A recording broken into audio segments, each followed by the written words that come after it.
लेकिन देखो मैं बोलूँगा 11th क्लास में साइंस मत लेना। 10th का सिलेबस और 11th 12th का सिलेबस में ज़मीन आसमान का फ़र्क होता है। ये हार्ड है, 10th के लेवल का तो बिल्कुल नहीं है, बिल्कुल नहीं। तो हेलो मेरे गुल्लो, कैसे हो? और मुझे ये बताओ, क्या तुम सब वही हो जिन्होंने हाल ही फिलहाल में 10th का एग्ज़ाम दिया है? अरे हाँ भैया, हाँ 10th का एग्ज़ाम मैंने दिया है, मैं हूँ। और अब तुम 11th क्लास में मतलब आने वाले क्लास में साइंस लेने वाले हो। क्यों लेने वाले हो ना? हाँ भैया, आप बात बिल्कुल सही बोल रहे हो। मैं तो भाई साइंस लूंगा क्योंकि देखो मुझे साइंस में इंटरेस्ट है।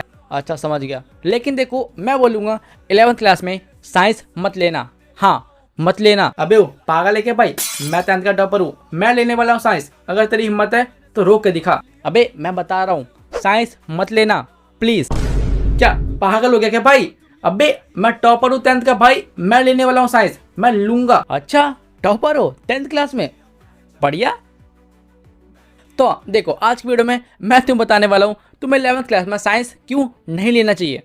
नहीं लेना चाहिए, ये क्या बोल रहे हो? अब यही सुनकर तुम में कुछ महान लोग सोचोगे साइंस क्यों नहीं ले भैया, मैं तो पढ़ने में बहुत तेज हूँ और मुझे तो आईआईटी करना है, मेडिकल में जाना है, जेई निकालना है, नीट निकालना है, एनडीए में जाना है, मैं तो साइंस लूंगा। अरे हाँ हाँ भाई, मुझे पता है तुम्हें ये सब करना है और इसके लिए तुम्हें साइंस लेना पड़ेगा, ये बात तुम्हें पता है। लेकिन देखो मुझे पता है तुम में से बहुत लोगों ने साइंस लेने का फैसला किया है और मुझे पता है तुम में से बहुत लोग साइंस लेने वाले। लेकिन देखो साइंस लेने से पहले मेरी ये वीडियो देख लो, क्योंकि आज की वीडियो में मैं तुम्हें बताने वाला हूँ 10th क्लास से 11th क्लास और 12th क्लास कितना हार्ड है। साफ बोले तो इनके बीच में डिफरेंस कितना है, हाँ मैं बताऊंगा आज की वीडियो में। और इसके साथ ही मैं बताऊंगा अगर तुम साइंस लेते हो तो वो कौन से सब्जेक्ट होने वाले हैं जो सबसे ज़्यादा हार्ड होंगे और वो कौन से सब्जेक्ट होंगे जो सबसे ईजी होंगे, हाँ वो सब मैं बताऊंगा। और किसके लिए हार्ड होगा किसके लिए ईजी होगा वो भी आज की वीडियो में तुम देख लेना। और ये सारी बातें जानने के बाद हम बात करने वाले हैं 5 ऐसे बात पे जो कि तुम्हें पता होने चाहिए। देखो तुम चाहो तो वीडियो की स्पीड बढ़ा लो, लेकिन इन 5 टॉपिक को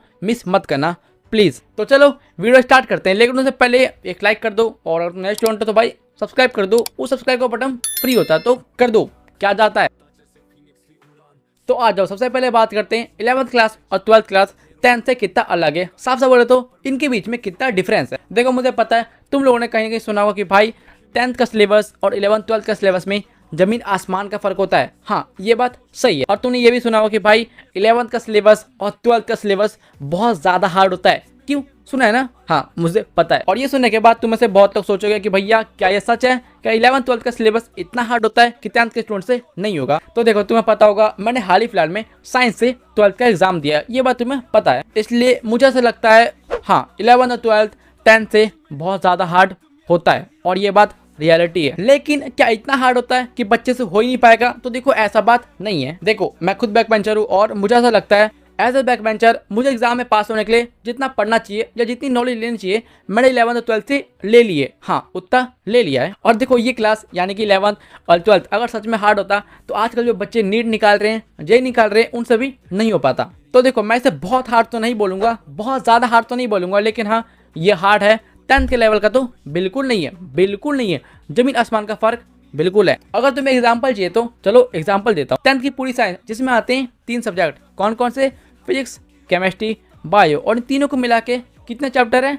14 या 15 10th में, शायद इतने हैं। लेकिन 11th और 12th में एक सब्जेक्ट यानी कि मान लो फिजिक्स में अकेले हैं 15 चैप्टर, केमिस्ट्री में अकेले हैं 16 चैप्टर, बायोलॉजी में भी आसपास होंगे 14 या 15 चैप्टर होंगे इतने, और मैथ में वही 14 चैप्टर। और मुझे पता ये सुन के तुम बोलोगे भाई क्या है यार, 10th में भी होता है एसएसटी जिसमें 4 सब्जेक्ट होते हैं और इतना बड़ा सिलेबस, लेकिन हमने तो उसे कर लिया आराम से। तो देखो एसएसटी में ऐसा चैप्टर भी है जिन्हें तुम आराम से 1 या 2 दिन में खत्म कर सकते हो, ये बात तुम्हें पता है। लेकिन 11th 12th के ऐसे चैप्टर है जिनको पढ़ने में तुम्हें 1-1 महीने लग सकते हैं। हाँ मतलब कि एक चैप्टर में 1 महीना तुम्हें देना पड़ेगा। और ऐसे चैप्टर कितने हैं?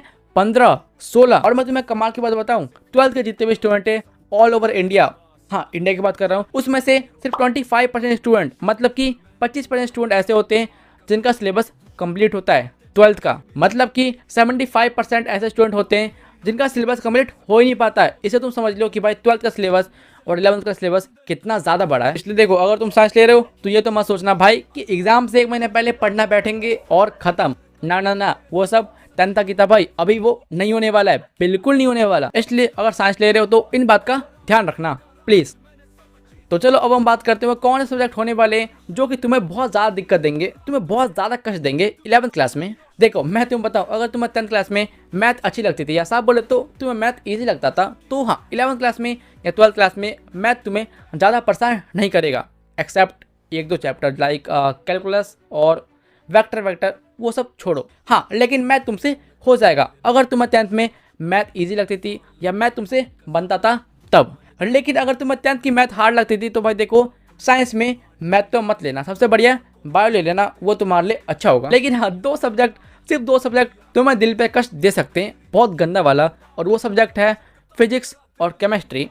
ये दो सब्जेक्ट तुम्हें परेशान करने वाले हैं 12th में भी 11th में भी। और हाँ तुम में से अगर किसी ने पढ़ाई स्टार्ट कर दी 11th की तो पहले चैप्टर में ही तुम्हें अभाव हो गया होगा कि भाई ये हम क्या पढ़ रहे हैं, मतलब कुछ अलग तो पढ़ रहे हैं। इसलिए देखो अगर तुम साइंस ले रहे हो तो सिर्फ एक एडवाइस दूंगा, स्टार्टिंग से ही मैथ फिजिक्स और केमिस्ट्री को मजबूत रखो, जितना मजबूत कर सकते हो उतना करो, बाकी हिंदी और इंग्लिश तो भाई देख लेंगे, भाई क्या दिक्कत है।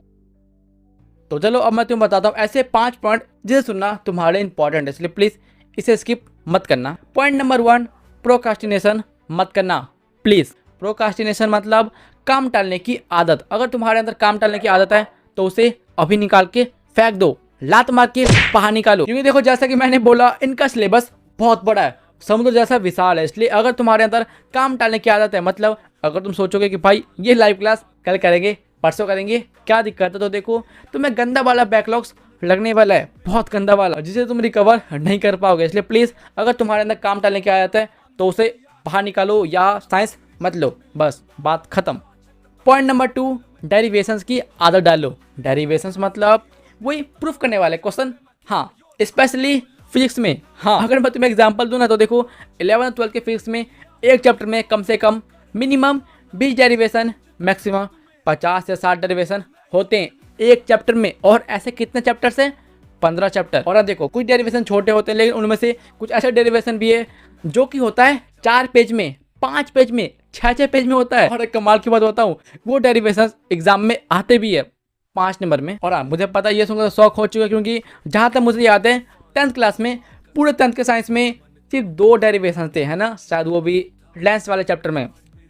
हाँ लेंस का फॉर्मूला सिद्ध करने वाला और एक और था, शायद इतना ही था। लेकिन यहाँ तो एक चैप्टर में ही 20 डेरिवेशन है, 30 डेरिवेशन है। तो देख लो अगर तुम साइंस ले रहे हो तो इसके लिए रेडी रहना प्लीज़। नंबर 3, फॉर्मूला की आदत डाल लो। फॉर्मूला कैसे? फॉर्मूला बहुत सारे फॉर्मूला, और देखो फॉर्मूला तुम्हें मिलेंगे बहुत सारे मिलेंगे, खासकर मैथ में, केमिस्ट्री में, फिजिक्स में, इन 3 सब्जेक्ट में फॉर्मूला तो भर भर के मिलेंगे। जितना फॉर्मूला तुम्हें 10th के साइंस में नहीं पढ़ा होगा उतना तुम्हें यहाँ पर एक चैप्टर में पढ़ना पड़ेगा, उससे ज़्यादा पढ़ना पड़ेगा। अगर देखो एग्जाम्पल दूँ तो 12th के मैथ में एक चैप्टर है जिसे हम बोलते हैं 3D, हाँ 3D, और उसमें शायद 35 या 40 फॉर्मूला है एक चैप्टर में, इतने फॉर्मूला। और देखो वहाँ से क्वेश्चन आते भी है, सच में आते हैं। इसलिए देखो अगर साइंस ले रहे हो तो फॉर्मूला की आदत डाल लो, चाहे वो केमिस्ट्री हो, फिजिक्स हो या मैथ हो। स्पेशली फिजिक्स, केमिस्ट्री, इन तीनों में तो फॉर्मूला रहेगा, भर भर के रहेगा। पॉइंट नंबर 4, स्टार्ट अर्ली, मतलब कि जल्दी शुरुआत करो। और मैं ये बोल क्यों रहा हूँ, जैसा कि तुम्हें पता है, मैंने तुम्हें बताया पूरे इंडिया में सिर्फ 25% ऐसे बच्चे होते हैं जिनसे 12th का सिलेबस कंप्लीट होता है। तो देख लो भाई, अगर तुम्हें सिलेबस कंप्लीट करना है तो स्टार्ट अर्ली, मतलब जल्दी स्टार्ट करो प्लीज़। पॉइंट नंबर 5 यानी कि लास्ट पॉइंट, रट्टा मारना छोड़ दो। 10th क्लास तक तुमने रट्टा मार लिया, बहुत बढ़िया, एग्जाम में नंबर भी अच्छा आ गए, बहुत बढ़िया। लेकिन 11th 12th में रट्टा काम नहीं आएगा। यहाँ अगर तुम रट्टा मारने गए तो देखो तुम खत्म हो, बिल्कुल खत्म हो। इसलिए रट्टा मत मारना, समझ के पढ़ना, ये तुम्हारे लिए बेस्ट होगा। तो हाँ ये थे ऐसे 5 पॉइंट जिनके लिए तुम्हें रेडी होना चाहिए, या साहब बोले तो जिनकी आदत तुम डाल लो। और हाँ ये सुन के कुछ लोग बोलोगे कि भाई तुम तो बच्चों को डिमोटिवेट कर रहे हो कि साइंस मत लो, तो देखो ऐसा बिल्कुल नहीं है। हाँ ऐसा नहीं है, क्योंकि तुम्हें पता है मैं तुम्हें पहले ही बोला है, मैं जो ही बोलूँगा रियलिटी बताऊँगा, जो रियलिटी कोई और नहीं बताता वो मैं बताऊँगा। इसलिए मैंने जो भी बोला है वो सच बोला है, बस बात खत्म। और आप मुझे पता है तुम में से कुछ लोग बोलोगे कि भैया मैं तो 10th क्लास का टॉपर हूँ, मेरे 10th में 450 आए हैं या आएंगे, 10th में 460 आएंगे या आए हैं, तो मेरे लिए तो साइंस इजी होगा, मुझे पता ये तो बच्चों वाला होगा। और अगर तुम्हारे अंदर भी ये मेंटेलिटी है कि तुम टॉपर हो तो 12th क्लास निकाल लोगे, तो देखो तुम गधे हो। हाँ क्योंकि मैं तुम्हें बताऊँ, अभी तक मैं बहुत ऐसे बच्चों से मिल चुका हूँ जिन्होंने मुझे बताया कि भाई मैं 10th क्लास में स्कूल टॉपर था, मैं 10th क्लास में अपने ब्लॉक का टॉपर था, मतलब जिनके 455 नंबर आए, 465 नंबर आए, 460 नंबर आए, और वो पता 12th में आए क्या बोलते हैं कि भाई 12th क्लास में 400 नंबर भी आ गए ना, बहुत है। हाँ, ऐसा वो बोलते हैं। इसलिए देखो 10th अलग है, 12th अलग है, प्लीज़ इस बात को समझो। और देखो मैं यही बोलना चाहता हूँ कि 11th क्लास में साइंस लो, बिल्कुल लो, क्योंकि देखो साइंस लेने के बाद तुम्हें मेहनत करने की आदत लग जाएगी। इसलिए देखो साइंस लो, जो होगा अच्छा होगा, जो हो रहा है अच्छा हो रहा है, जो हुआ था अच्छे के लिए हुआ था, बस बात खत्म। और ये वीडियो शेयर करना उस दोस्तों के पास जो कि 11th क्लास में साइंस लेने वाले हैं, तो शेयर कर दो भाई, पैसे नहीं लगते, ठीक है। मिलेंगे नेक्स्ट वीडियो में। अभी तक लाइक नहीं किया है तो लाइक कर दो और सब्सक्राइब कर दो, फ्री होता है। बाय, नहीं, बाय। भाई मुझे माफ कर दो।